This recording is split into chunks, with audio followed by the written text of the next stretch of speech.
Hi guys, I'm glad you're all here. Thank you very much for joining me. It is Wednesday, August 28th, 2024. Yeah, they had a magnitude 2.2 earthquake there in North Carolina. USGS revised it to a magnitude 2.0. They said it was near Sparta, North Carolina, but actually there was some other small towns that were closer, like Whitehead and Glade Valley and Cherry Lake. They might have revised also its location. The earthquake occurred at 1:34 a.m. early this morning, and they said it was about 4 miles south of Sparta, near Wikes County border. They might have lowered the magnitude because only 3 people sent in reports saying they felt this earthquake. It was 7.7 kilometers in depth. All earthquakes are measured from sea level, so that would be about 4.8 miles in depth. Looks like 3 of the reports came from, what is that? Mountain State Park. This isn't far from the earthquake they had in 2020, the magnitude 5.1. Then on June 18th, there was a magnitude 2.3. And then on, let's see, another 2.3 near Sparta. There was one report sent into Volcano Discovery saying that the earthquake felt like a car hit their house. Drawn out in blue here is the South Appalachian Seismic Zone. It's actually a fairly large area, and this is where most of the earthquakes do occur. Do you guys remember that earthquake you had in 2020, the 5.1?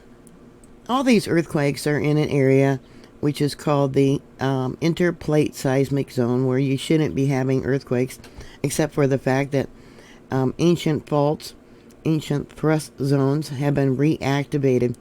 This is an area where eons ago the African plate actually pulled away from the North American plate, and the Atlantic Ocean is still spreading, moving towards the west.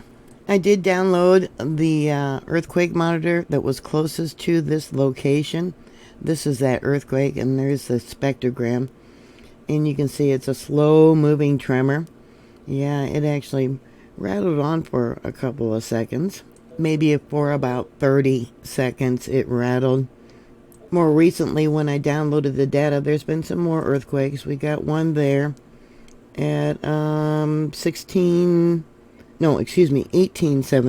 Universal. That would have been at 12:17 Universal time, or 12:17 local time.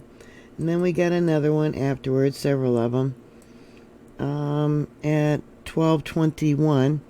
And then we got, oh, it's not going to show me the data. Sometimes when I download the data, it just doesn't work. But those are marked in red, so the computer did pick it up. This one's also marked in red at 11:21 Universal.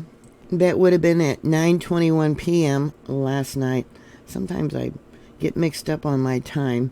I don't know if I should add an hour or take away an hour. But then we'll go up here and show you the other earthquakes. Yeah, they don't always report them. If someone doesn't ask them if there was a quake during a certain time, they probably just let it slide. Yeah, here we got some more right there. Let's go to the spectrogram.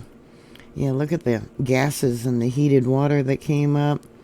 Look at that. We'll just jump around here at some of these earthquakes. Yeah, did you feel that 2.2? I actually figure it was larger. Maybe a 2.40 or even a 2.5. Yeah, there's the spectrogram, and once again, there's the seismic signature. They still don't know what caused the magnitude 5.1 earthquake. They do know it was a northwest trending reverse fault. And yeah, they even felt that earthquake all the way over on the east coast. Because this area of the North American plate is actually older and what they call colder. So waves travel through more efficiently in this location.